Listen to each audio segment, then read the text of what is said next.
So happy Labor Day, everyone. I hope it's been a great weekend for you. You've got to do all kinds of fun things, even though I know it's been a little bit warm, but it is a holiday after all. And after the dry summer we've had, I'm more than ready to start dumping some of my flower pots and call it good for the season. Even though I love to plant them and get them going, there comes a time when they're done. My plants have all required more watering than usual, and they haven't always looked the best, but we've kept them going for the summer. So even though it seems like I was just buying and planting not that long ago, it's about this time of year when they start looking pretty worn out and bedraggled.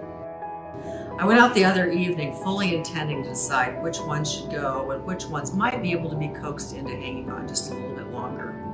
As I went from pot to pot, I found myself offering each one a little grace, pinching off dead blossoms and cleaning anything off that seemed like it was going to deter from helping them be a little bit more passively good looking. Consequently, not one pot was discarded, and they'll all be around for another couple weeks. Then their grace period will be over with. It'll be time for them to go.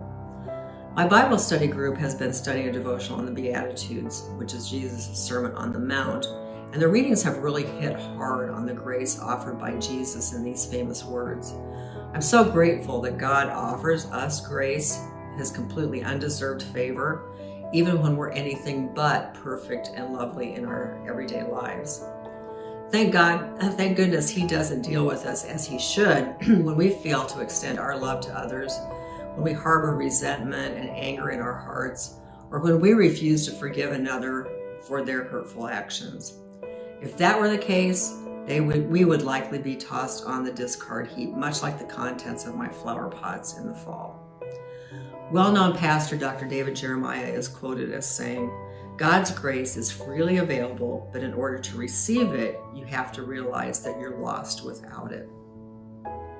Unlike my plants, unaware of the gift of grace that I gave them for a few more weeks, we must be fully aware of our need for grace. Our lives are such that without God's grace, we would truly be lost, unable to save ourselves from anything, especially from ourselves. Because we're our own worst enemies most of the time. Think of all the decisions and choices that you've made and totally regret. Some we wish we could just forget, and others we would give anything to have a chance for a redo. But when we ask for God's forgiveness in the light of His mercy and grace, the slate is wiped clean without any trace of those actions as if they never happened. Just think about how freeing that is, to be able to take our mistakes, our failures, the actions that have hurt another, and cast them aside, remembering them not at all because of the grace that we receive from God.